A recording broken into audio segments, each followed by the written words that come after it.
O tema que eu quero trazer hoje para vocês o tema é Caminho da Fé. Amém? Quem está com fé, levanta a mão. Você está aqui me vendo pela internet, que Deus abençoe tua vida, que Deus prospere os seus passos e que o Espírito Santo de Deus fale contigo essa noite. Pai querido, louvado seja o teu nome, Pai. Eu quero orar, Pai, primeiramente, Pai, pedindo por esse culto, Senhor Deus. A tua palavra vai ser ministrada, Senhor Deus. Pai querido, que o Senhor me capacite poderosamente, Pai, mas eu também peço agora para a vida de cada um daquele que está assistindo pela internet ou aqui presencialmente, Pai, que nós possamos estar agora com os nossos corações, Pai, preparados para receber a semente, Pai, porque a tua palavra é semente, e uma vez que ela é germinada, jogada na terra, Pai, produtiva que é o nosso coração, Pai, ela é multiplicada, Senhor, e que é nessa noite, Pai, seja uma noite de transformação, uma noite do teu renovo, uma noite, Pai, onde o Senhor trará luz, Senhor Deus, no meio das trevas, que possam estar algum aqui dos meus irmãos vivendo, Senhor. É uma noite, Pai, que haverá transformação, haverá cura, milagre, prodígios e maravilhas no teu meio, Pai, porque aqui está a tua presença, Senhor, aqui há o Espírito Santo de Deus, e é o nome poderoso de Jesus, Pai amado, e certamente quando entramos na tua presença, Pai, as coisas acontecem, Senhor, há milagre, há cura, Senhor, há salvação, Pai, e nós declaramos e clamamos a Ti essa noite, Pai, que o Senhor direcione este culto, em nome de Jesus, amém, Senhor, amém. Romanos capítulo 4, versículos 13 a 25, diz assim: porquanto não foi pela lei que Abraão ou sua descendência recebeu a promessa de que ele havia de ser o herdeiro do mundo. Ao contrário, foi pela justiça da fé. Pois se os que vivem pela lei são herdeiros, a fé não tem valor, e a promessa é nula, porque a lei produz a ira, mas onde não há lei, também não pode haver transgressão. Por esse motivo, a promessa procede da fé, para que seja de acordo com a graça, a fim de que a promessa seja garantida a toda a descendência de Abraão, não somente a que é da lei, mas igualmente a que é da fé que Abraão teve. Ele, portanto, é o pai de todos nós. Como está escrito, eu constituí pai de muitas nações. Ele é o nosso pai aos olhos de Deus, em que Abraão depositou sua fé. O Deus que dá vida aos mortos e convoca à existência elementos inexistentes, como se existissem. Abraão, crendo, esperou contra todos os prognósticos desfavoráveis, tornando-se assim pai de muitas nações. Como ficou registrado a seu respeito, assim será a sua descendência. Sem desfalecer na fé, reconheceu que o seu corpo físico perdera a vitalidade de outrora, pois já contava cerca de 100 anos de idade, e que também o ventre de Sara não tinha o vigor do passado. Mesmo considerando tudo isso, não duvidou, nem foi incrédulo quanto ao que o Deus lhe prometera. Mas pela fé se fortaleceu, oferecendo glória a Deus, estando absolutamente convicto de que Ele era poderoso para realizar o que havia prometido. Por essa razão, isso lhe foi atribuído como justiça. Todavia, não é somente para ele que as palavras "isso lhe foi atribuído como justiça" foram registradas, mas igualmente para todos nós, a quem Deus concederá justificação, a nós que cremos naquele que ressuscitou dos mortos, a Jesus nosso Senhor. Ele foi entregue à morte para pagar todos os nossos pecados e ressuscitado para a nossa completa justificação. O justificado tem paz com Deus. Amém? Quem tem paz com Deus? Amém? Você, meu querido, é justificado. E as bênçãos de Abraão estão sobre a tua vida. Se um dia você entregou, confessou Jesus como Senhor e Salvador, saiba que as bênçãos de Abraão estão sobre você, meu querido. E eu quero fazer uma pergunta: qual foi o propósito de Deus na chamada de Abraão, o pai da fé? Antes de responder a pergunta, saiba que Deus tem propósito na tua vida, meu querido. Deus tem propósito. Talvez você entre aqui desesperançado, triste, preocupado, ansioso. Vivemos em tempo de guerra espiritual, guerra quase física, e às vezes nós ficamos olhando para as circunstâncias e falando: qual é o propósito de Deus na minha vida nisso tudo? Eu quero dizer que Deus tem propósito, e Deus tem chamado para você. Assim como Deus teve um chamado para Abraão, Ele tem para cada um de nós aqui, amém? Você crê nisso, que Deus tem um chamado para você? Certamente, o propósito de Deus para Abraão foram muitos, mas em caráter pessoal, Abraão foi escolhido para ser um exemplo na sua geração, até os dias de hoje. Sede um exemplo, meu querido. Eu sempre falo, eu preciso ser um exemplo. E crente é assim. Eu falo que nós somos igual um médico.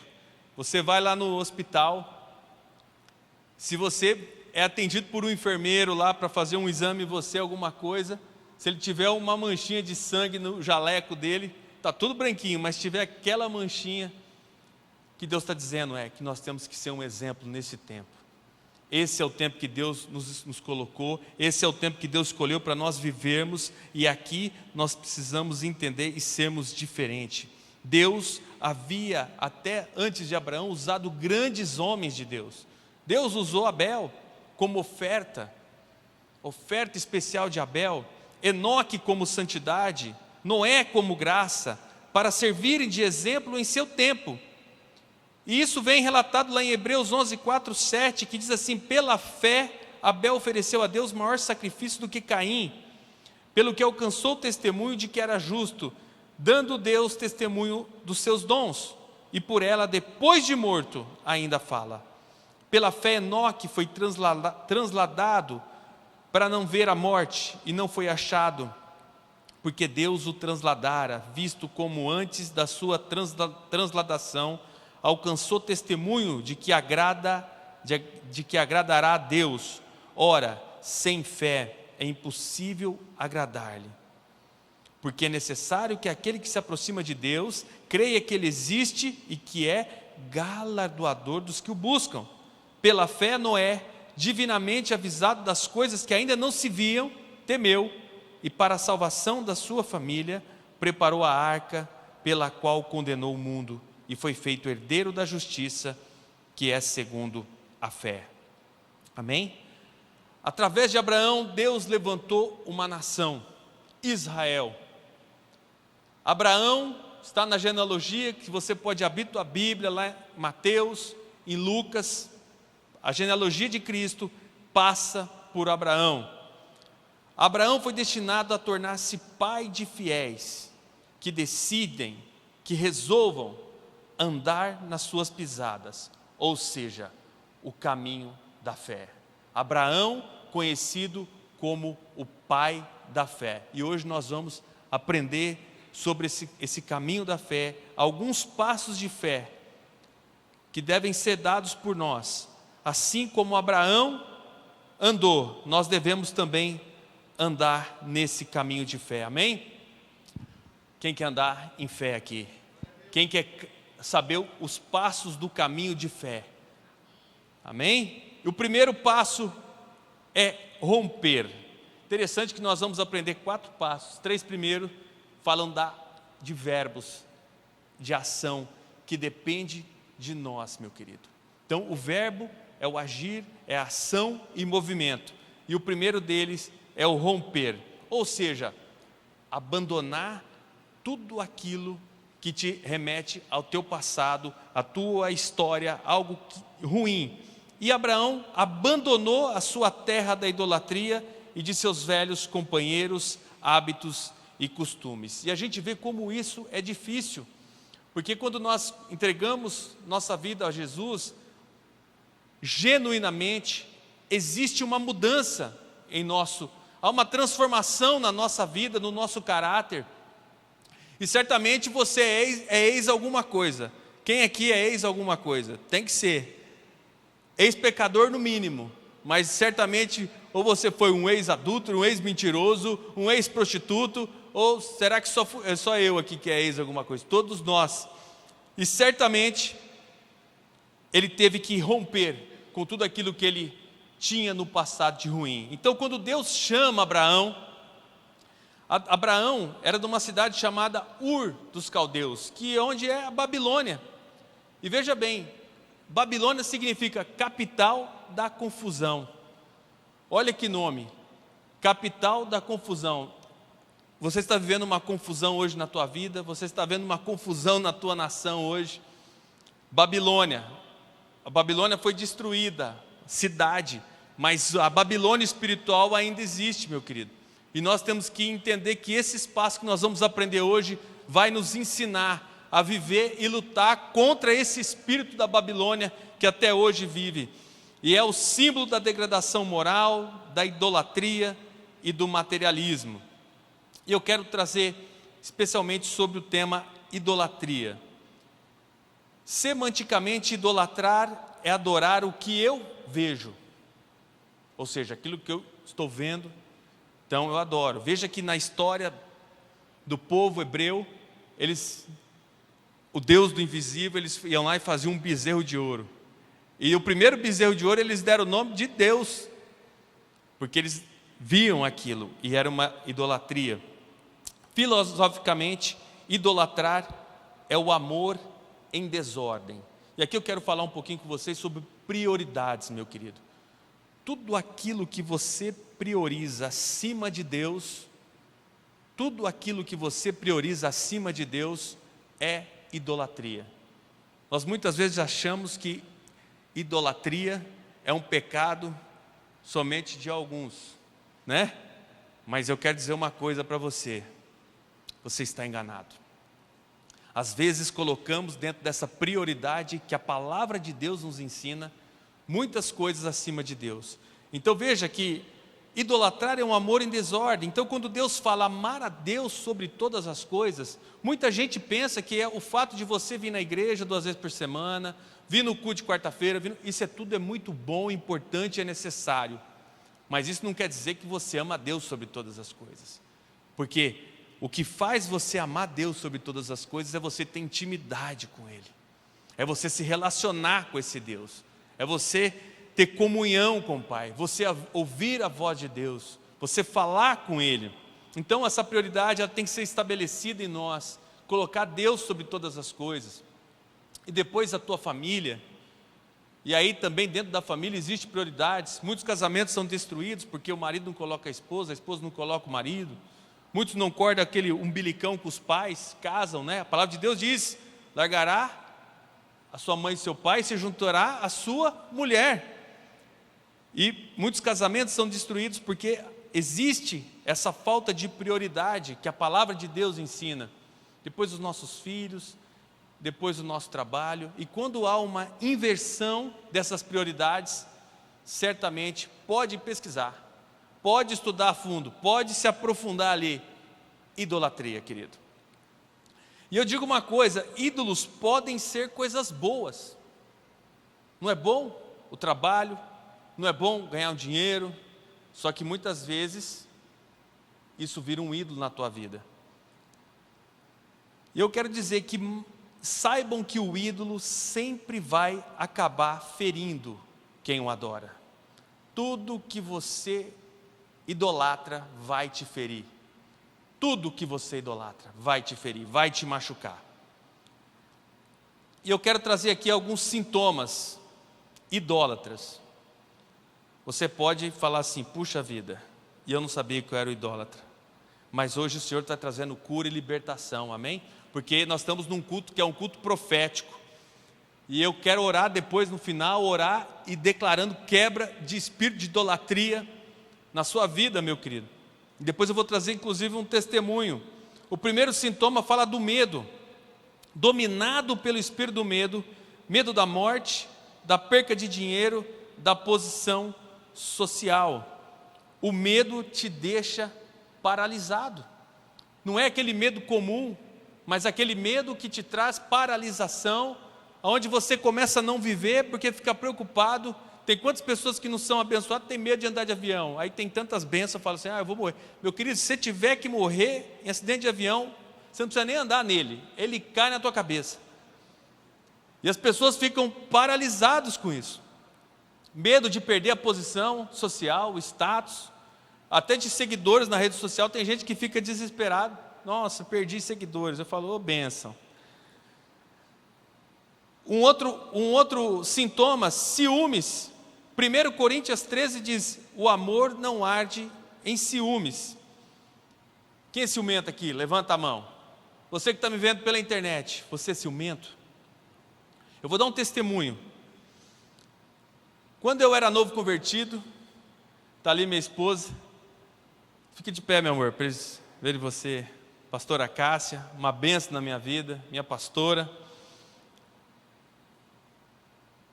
E eu tinha acabado de me converter, então eu era aquele que estava assim aprendendo ainda, né, as coisas.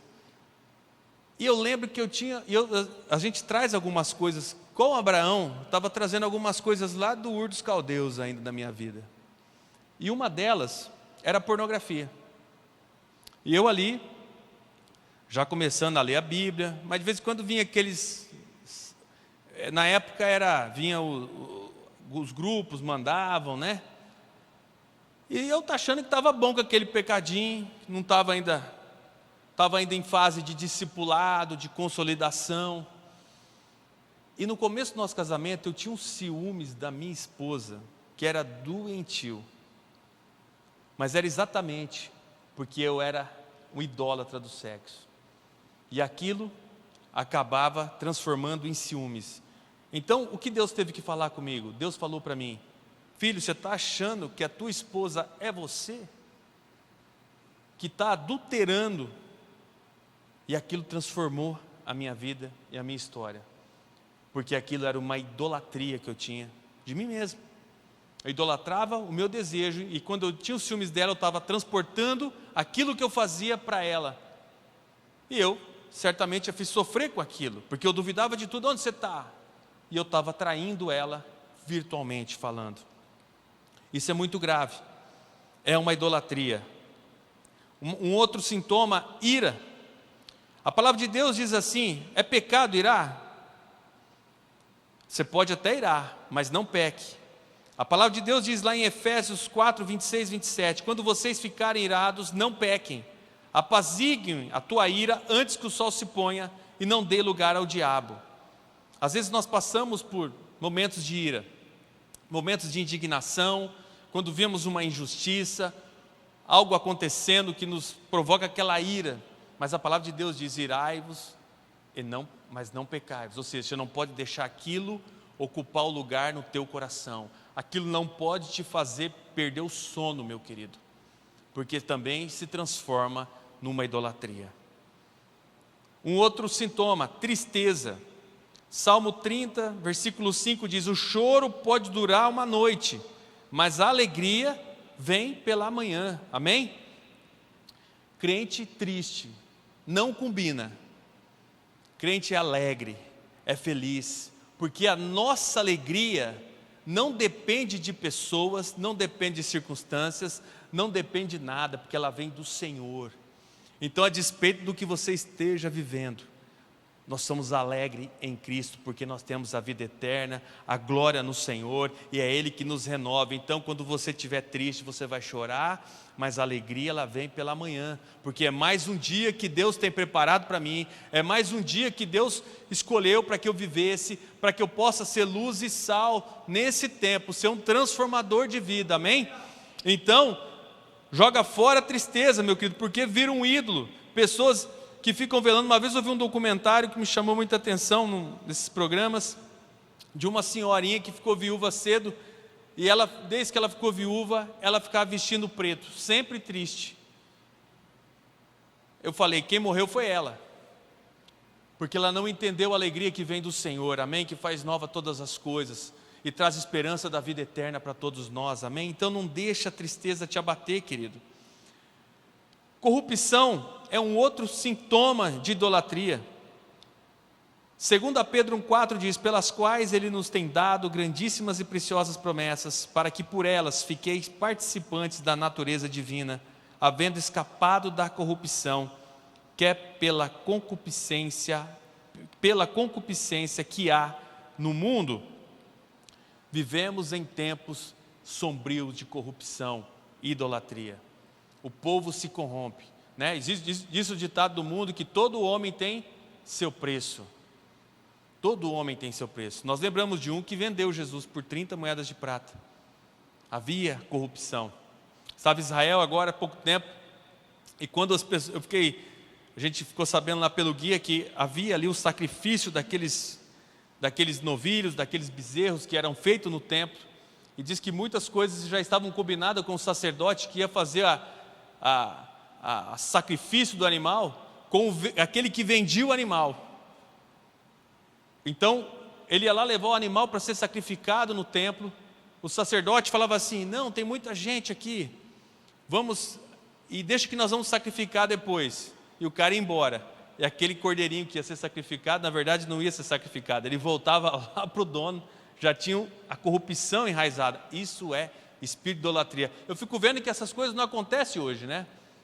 Acontece, querido, porque existe um principado idólatra babilônico nas nossas vidas, e nós temos que entender que isso está no mundo. Mas por isso que o Senhor diz para nós que nós temos que ser sal e luz nesse tempo, e para nós não nos conformarmos com isso, mas transformais a nossa mente. Não há preço, não barganhe com isso, porque isso é espírito de idolatria.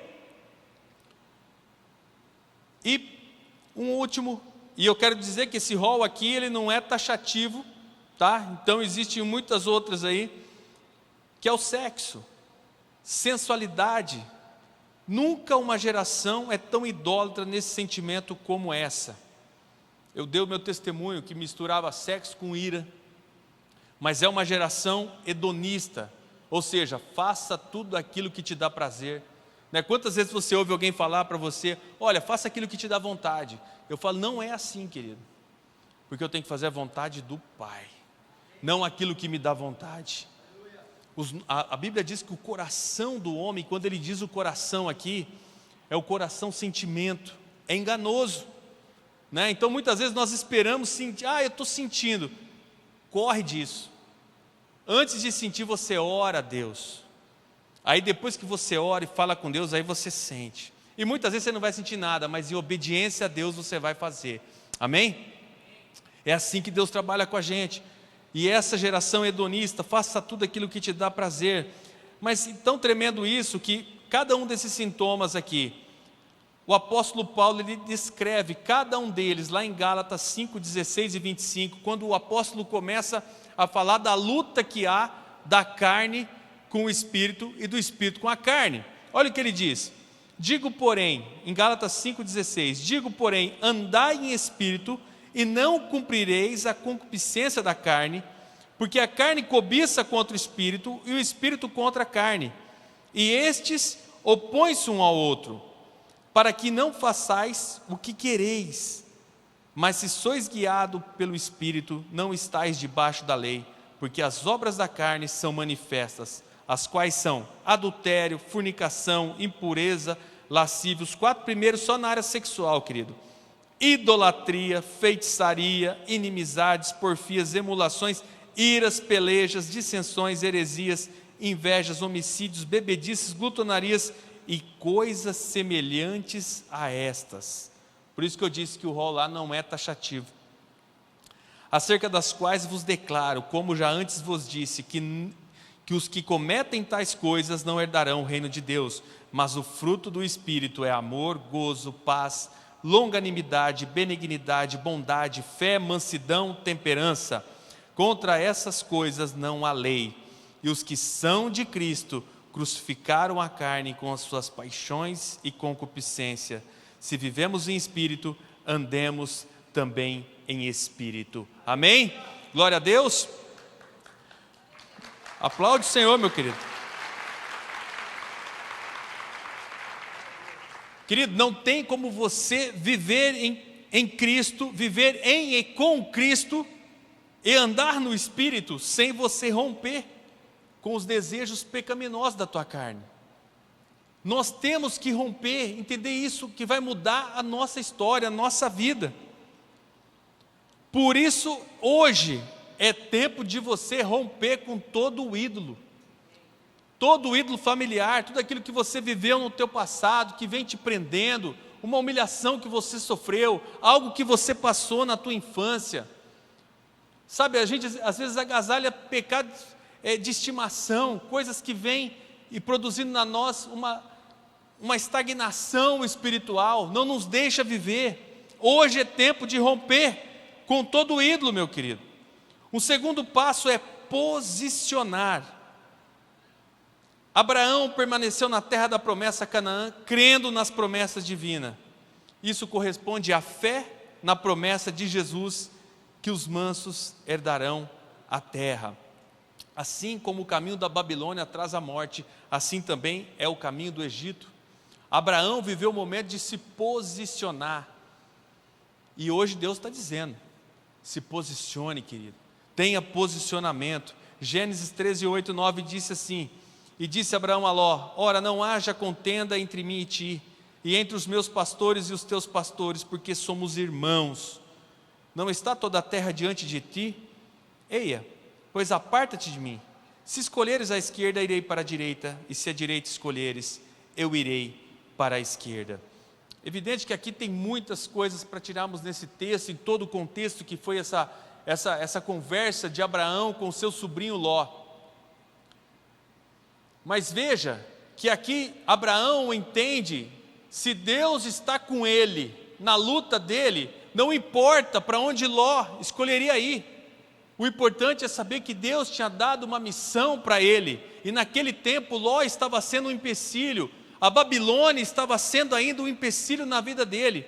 Por isso nós temos que nos romper com tudo aquilo que é maldição, tudo aquilo que é mal nas nossas vidas, e prosseguir para o alvo, querido. É impossível eu ter dois senhores. Se eu quiser ser amigo do mundo, eu vou ser inimigo de Deus. Presta atenção nisso. Não tem como servir a dois senhores. E tem gente que quer ficar bonzinho com todo mundo. Meu querido, não dá. Por isso eu digo, deixo hoje de ser mureteiro, querendo agradar a todos. O meu posicionamento, presta atenção, o teu posicionamento, fundamentado na palavra de Deus, vai causar discórdia. Amém ou não? Alguém vive isso ou só eu? Que quando nós nos posicionamos, fundamentado na palavra de Deus, sempre haverá oposição contra a tua vida. Vai causar descontentamento de alguém. Sabe o que você vai dizer? Paciência. Porque a palavra diz que é melhor eu agradar a Deus. Amém? Você tem agradado a Deus? Você tem se posicionado nesse tempo de tantas coisas acontecendo, de uma guerra espiritual sendo travada, tão tremendo, onde a palavra de Deus está sendo relativizada, onde você se posicionar como cristão tem sido motivo muitas vezes de chacota, motivos aí de preconceito. Se posicione, meu querido. O caminho da fé passa por posicionamento, e isso em todas as áreas. Os jovens se posicionam. Hoje vão nas faculdades, hoje você falar que é crente, falar que tem fé, falar em nome de Jesus, né? Hoje eu tive essa semana uma reunião com outro advogado que ele trabalha com organizações, com ONGs. Ele estava dizendo da luta que ele presta, porque quando você fala dentro de uma ONG, dentro de uma OCIP, de uma instituição que faz caridade, que você fala da fé cristã, você não consegue portas nenhuma, porque eles estão fundamentados naquela história que o Estado é laico, mas eles não estão entendendo que o Estado, eles querem um Estado ateu, sem a presença de Deus. Aí eu falei com ele, mas por que isso? Porque a fé é algo intrínseco, está dentro de mim, aquilo que eu creio, os princípios que estão enraizados na minha vida, e que certamente aonde eu estiver, eu vou demonstrar isso. Amém ou não? Porque você é só crente na igreja. Muitas vezes eu falo que existem irmãos que chegam na igreja, é uma coisa, muda até a voz, né? Eu brinco sempre que eu falo assim, lá na porta tem um armário, invisível, que o cara entra dentro da igreja, ele põe esse manto, que ele muda até o jeito de falar, a paz, irmão, glória a Deus, aleluias, oi vaso, e sai dali, ele deixa o manto, e já briga com a mulher no carro, já briga no trânsito, já briga no trabalho. Deixa eu te falar uma coisa, para cristão, para crente, não tem mundo secular, querido, não existe isso. O teu trabalho é tua igreja, lá é teu púlpito, querido. A tua família é lugar de oração, é lugar de bênção na tua casa. Os seus filhos são bênçãos, você é pastor da tua casa, da tua família. O teu pastoreio começa dentro da tua casa, não é na igreja.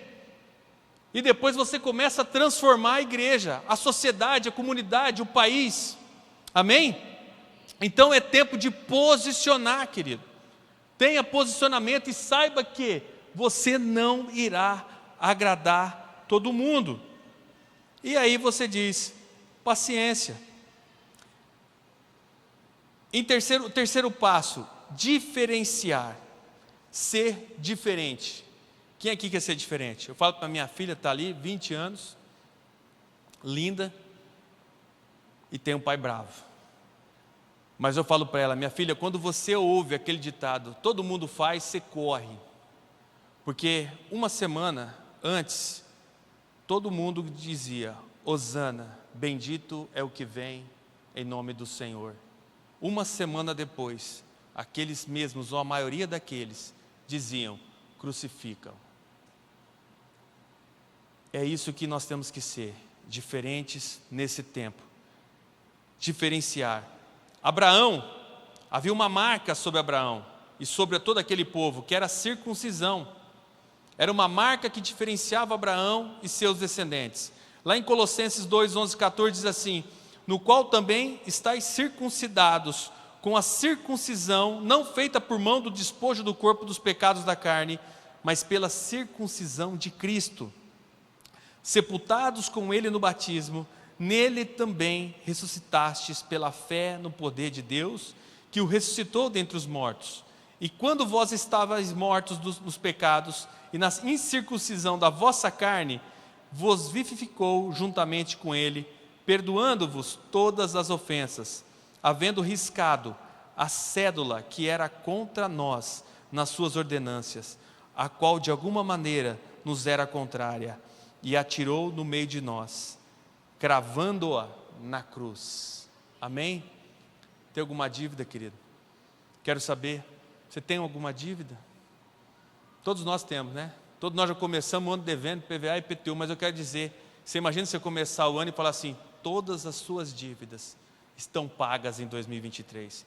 Eu quero dizer que todo o decreto de morte sobre a tua vida, toda a maldição lançada sobre você, todo o pecado, tudo aquilo que te afastava de Deus e te trazia para a morte eterna, foi cravada, como diz a palavra, como Paulo diz, foi cravada na cruz do Calvário, meu querido. Então se o diabo vier querendo te condenar, querendo te lançar em depressão, em te trazer lembranças ruins, você fala, foi consumado.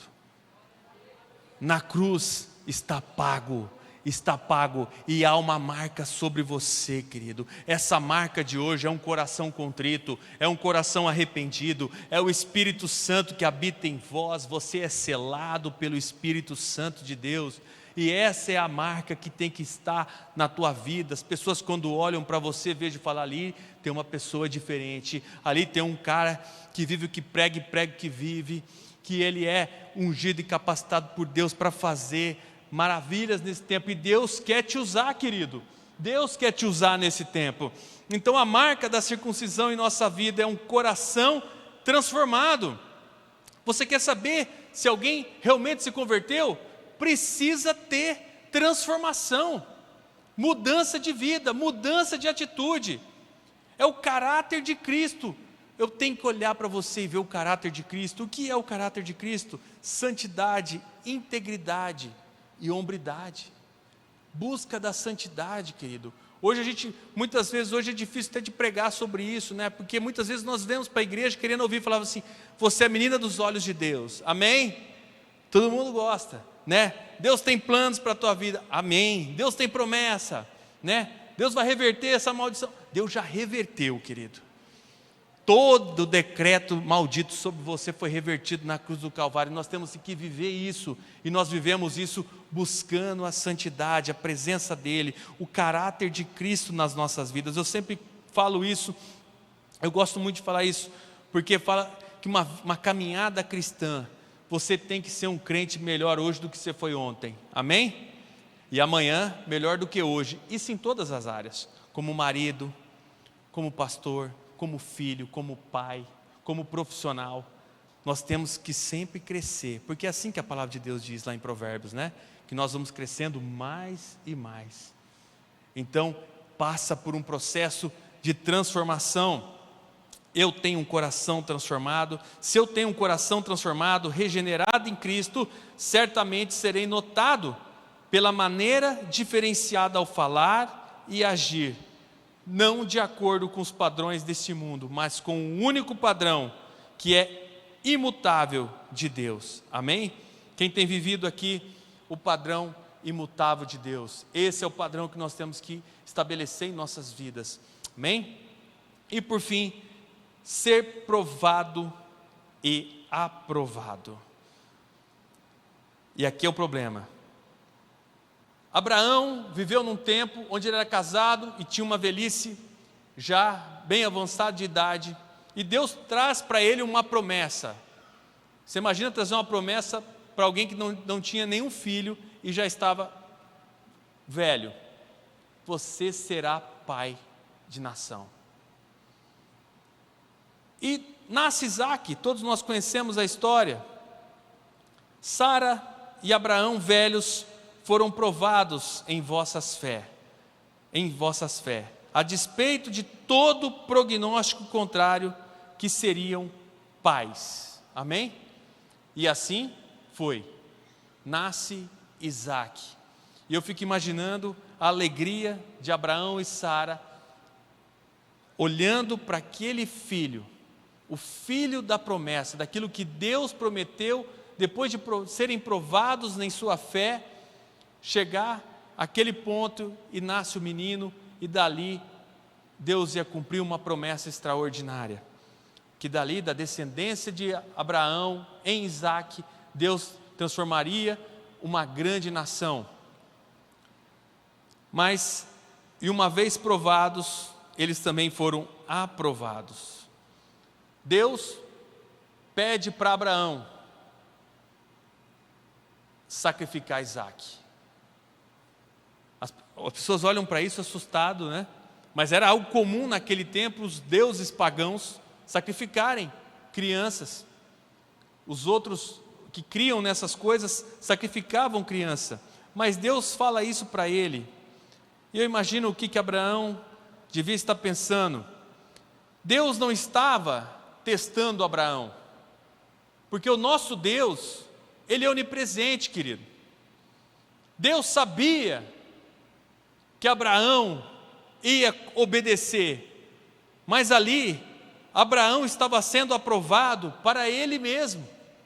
Lembra que eu disse que num caráter pessoal Abraão é exemplo para todos nós, porque Deus já sabia, na sua onisciência, onipresença, Deus já sabia que Abraão ia cumprir aquilo que foi determinado por ele, em obediência a ele, mas Abraão estava sendo aprovado para ele mesmo.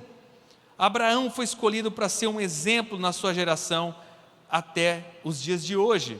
E a fé aprovada de Abraão ao levar Isaque, o filho da promessa, para ser sacrificado, corresponde à nossa fé, que Jesus ressuscitou dos mortos, e que assim como Ele, se não formos arrebatados, ressuscitaremos no glorioso dia, amém? Você crê nisso? Você crê nisso, que você tem a vida eterna, que a tua morada não é aqui? Jesus disse que foi para o Pai preparar a morada para nós, que a nossa vida é do céu, que você é cidadão do céu, cidadão do reino dos céus.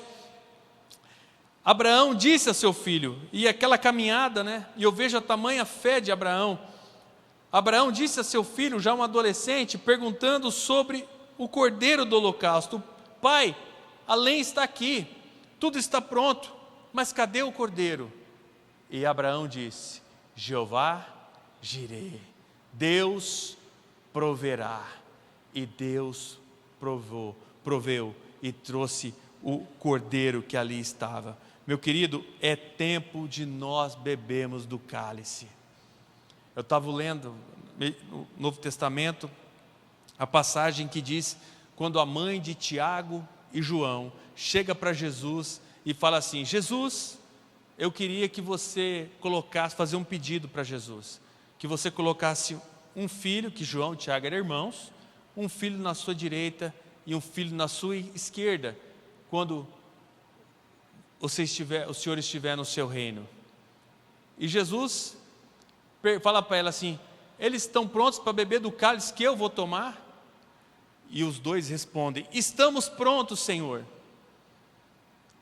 E Jesus disse a eles: certamente estão prontos, o tanto que tomaram do cálice. Tiago foi o primeiro que morreu, martirizado dos 12 apóstolos. E João foi levado, foi asilado numa ilha, e lá padeceu, onde teve toda a revelação, padeceu por causa do Evangelho. Ou seja, ambos tomaram do cálice. Mas Jesus disse: quanto a sentar ao lado direito, ao lado esquerdo, compete a meu Deus. Eu quero dizer uma coisa, que é tempo de nós tomarmos do cálice de Cristo, querido. Muitas vezes nós estamos querendo ter um evangelho confortável, mas hoje é o tempo que nós temos que realmente dobrar o nosso joelho, buscar a presença de Deus e ser luz aonde estivermos. E muitas vezes seremos confrontados, sofreremos humilhação, mas glorifica o nome do Senhor. Em outra passagem, a Bíblia diz que os discípulos foram açoitados pelo evangelho, foram ali chicoteados, e quando eles saíram daquele lugar, eles saíram em júbilo, dando glória a Deus, por ter sofrido e ter bebido do cálice que Jesus bebeu, pelo amor do evangelho. E nós estamos muitas vezes sentados na nossa zona de conforto e começamos a olhar para as diversidades, para as lutas, para as dificuldades, e começamos a desesperar. Querido, tranquiliza teu coração em Deus. Deus é Senhor. Esse é o tempo que Jesus vai ceifar, é o separar o joio do trigo. E o joio do trigo é muito bom, porque precisa crescer junto, mas o que vai ser diferenciar um do outro é exatamente os frutos e as sementes que você está produzindo hoje. Esse é o tempo.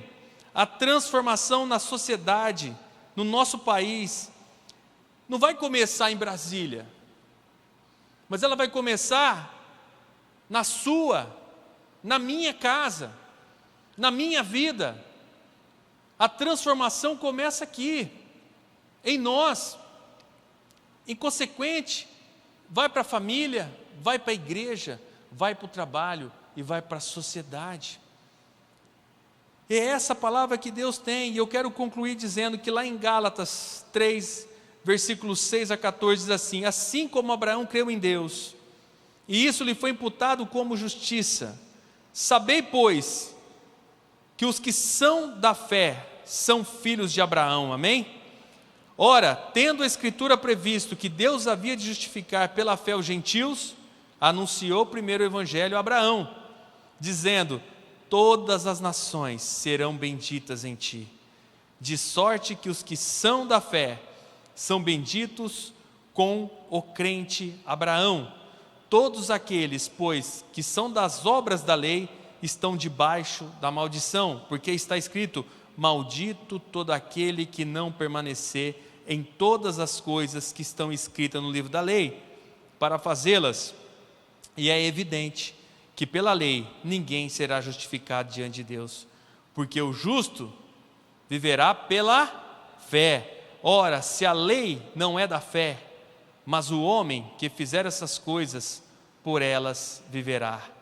Cristo nos resgatou da maldição da lei, amém? Fazendo-se maldição por nós, porque está escrito: maldito todo aquele que for pendurado no madeiro, para que a bênção de Abraão chegasse aos gentios por Jesus Cristo e para que, pela fé, nós recebamos a promessa do Espírito. Amém? Glória a Deus. Você pode aplaudir o Senhor. Toda maldição foi levada na cruz. Hoje é o tempo, meu querido, de você derrubar os ídolos da tua vida, tudo aquilo que é ídolo na tua vida, no nome de Jesus, para que nós possamos viver a boa e a perfeita vontade de Deus. Amém? João 14, versículos 5 a 6, Tomé estava ali com Jesus e ele faz a seguinte pergunta para Jesus: Senhor, nós não sabemos para onde vais e como podemos saber o caminho? Jesus disse: eu sou o caminho, a verdade e a vida. Jesus disse: eu sou o caminho. É Jesus que é o caminho.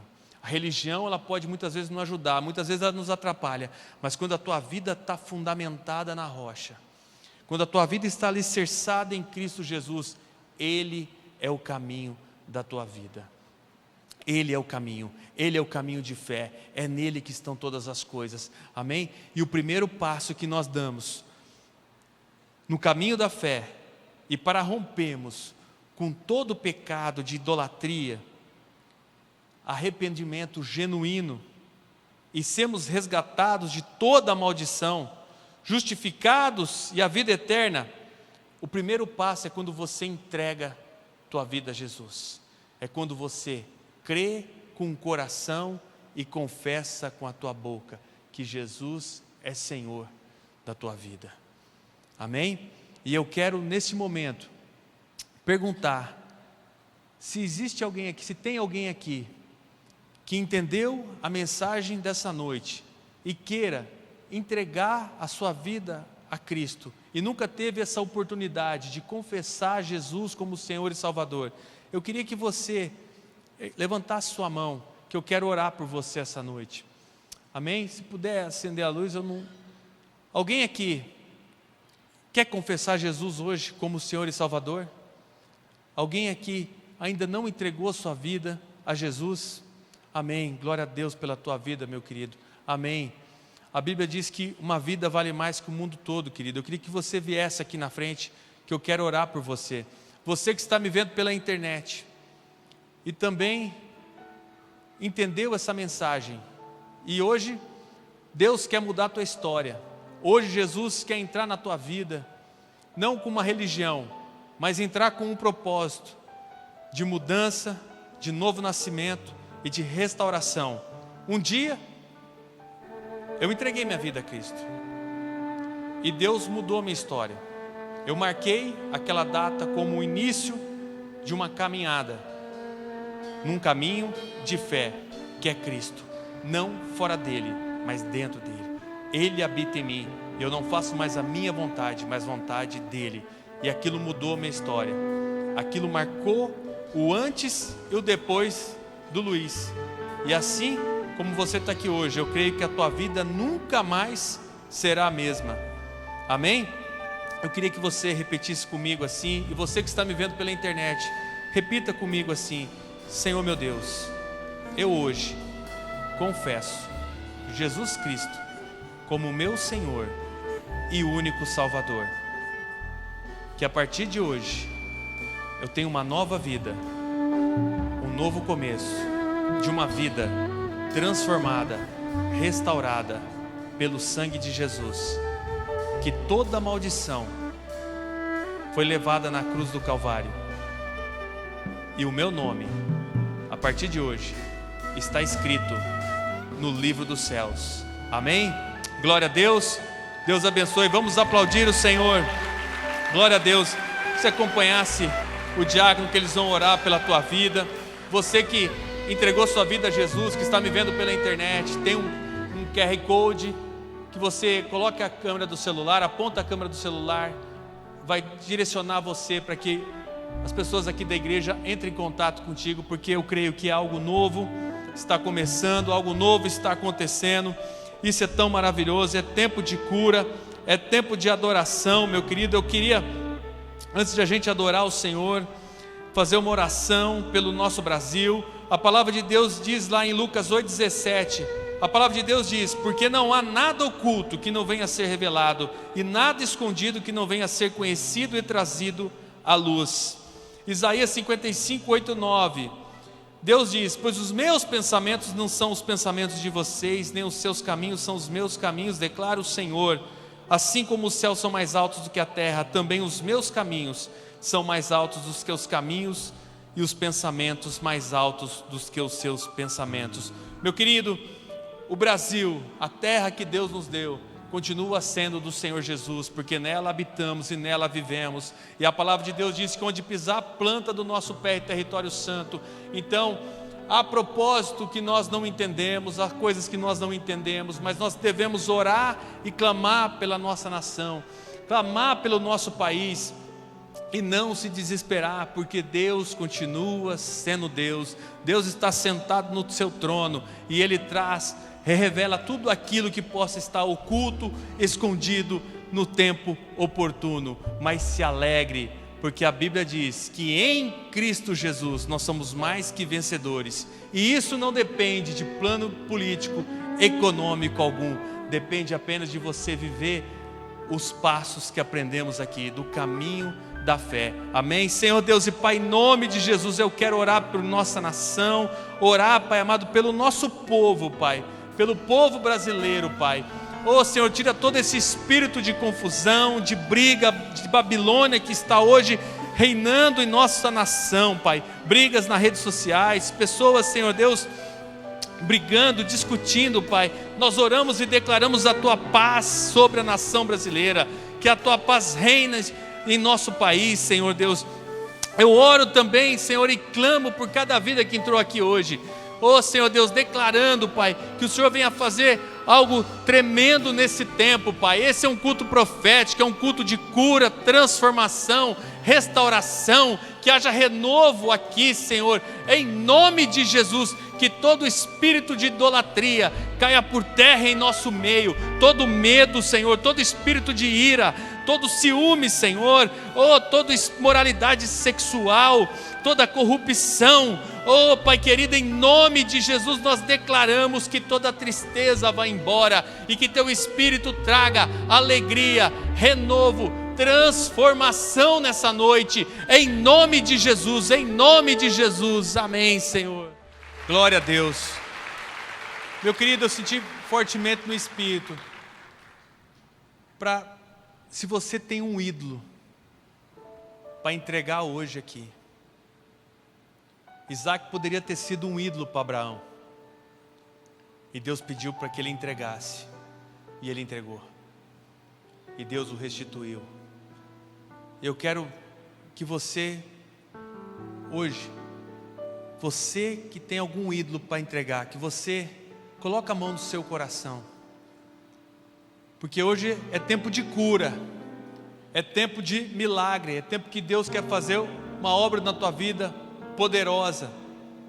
Talvez possa ser um medo, possa ser uma ira, um sentimento, um pecado de estimação, e isso tem te paralisado, tem te impedido de prosperar, mas hoje o Senhor está trazendo cura para a tua vida.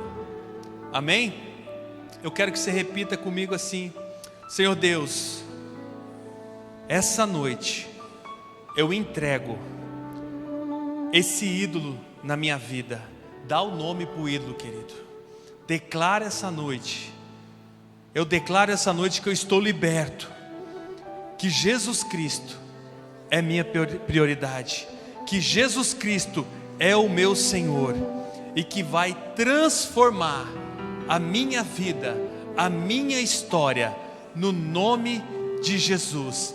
Que a partir dessa noite eu não serei o mesmo, mas serei transformado pelo Teu Espírito, no nome de Jesus. Amém? Amém? Seja liberto hoje, querido. A Bíblia diz: confessai os vossos pecados, Ele é fiel e justo para nos perdoar de todo pecado. Então entrega aquilo que vem te impedir de prosperar.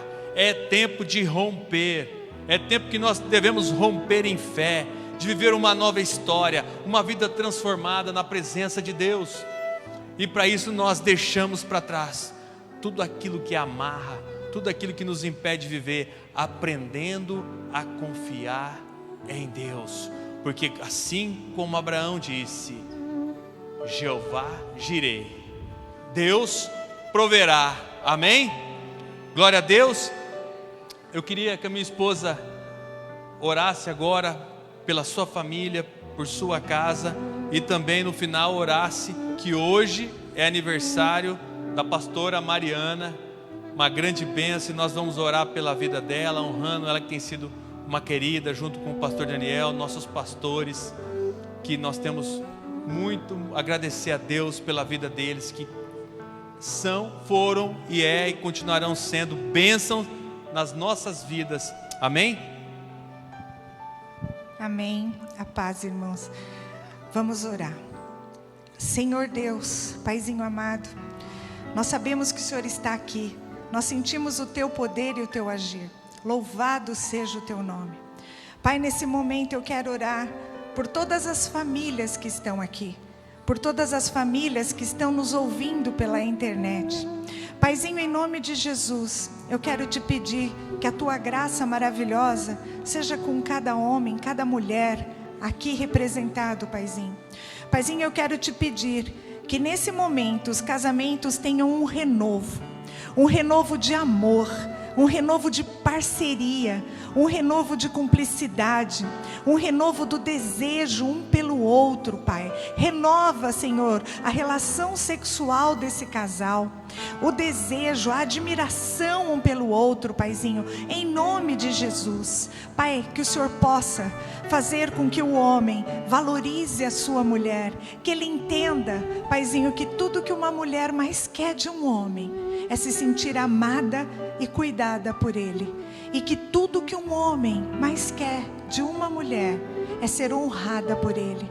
Pai, que todo espírito maligno, Pai, de divórcio, de separação, de adultério, Paizinho, caia por terra na nossa igreja, caia por terra, Senhor, nos casamentos aqui. Paizinho, que haja reconciliação, que haja restauração, Paizinho. Paizinho, eu peço pelos filhos, há promessas Tuas para as nossas vidas, Pai. Nossos filhos são herança bendita do Senhor. Nós não criaremos filho para calamidade, nem para o inferno. Nós criaremos filho para Te servir, Senhor. Nós criaremos filhos, Senhor, que irão além do que nós vamos na vida. Então, Pai, que todo engano, toda cegueira de Satanás, toda idolatria maligna, Senhor, tudo que o inimigo vem para ceifar os nossos filhos, Pai, através das faculdades, Pai, onde é colocado lá, Pai, uma ideologia maligna do inferno, que caia por terra isso, Pai, em nome de Jesus. Todo vício, Paizinho, todo espírito de rebelião caia na vida dos nossos filhos em nome de Jesus. Pai, restaura as famílias, restaura, Senhor, em nome de Jesus. E nós já Te agradecemos porque nós sabemos que o Senhor está aqui e que o Senhor se alegra com essa oração, porque o Senhor ama as famílias. Pai, eu oro também pela pastora Mariana, Senhor, essa querida, minha amiga, minha pastora. Paizinho, que o Senhor a abençoe grandemente, com saúde, Pai, com paz, que ela continue sendo essa bênção que ela é, tão querida por todos. Em nome de Jesus, Senhor, que ela tenha uma noite feliz, que ela tenha um novo ciclo, Pai, abençoado pelo Senhor. Em nome de Jesus, nós Te agradecemos por tudo que o Senhor fez nessa noite. Amém, Senhor. Amém. Glória a Deus. Glória a Deus. Amém. Você foi abençoado essa noite? Glória a Deus. Pai querido, nós Te agradecemos, Senhor Deus, por esse culto maravilhoso, pelo fluir do Teu Espírito Santo, Pai. Te louvando, Pai. Pai, que o amor incondicional de Deus, o amor ágape, e a graça que recebemos do nosso Senhor Jesus Cristo e as consolações do Espírito Santo de Deus estejam com Teu povo, Pai. Nós declaramos e profetizamos um ano de 2023, um ano de bênção, Senhor, porque nós não andamos pela vista, mas andamos pela fé. e certamente, Pai, o Senhor está na frente, Pai, e o caminho é Cristo em nossas vidas. Pai, nós te glorificamos e te damos toda a honra e toda a glória, Pai, que nós vamos para nossas casas, debaixo da tua paz, escoltados pelos teus anjos, Senhor, e teremos uma noite abençoada, uma semana próspera, no nome de Jesus, amém. Que Deus abençoe, meus queridos.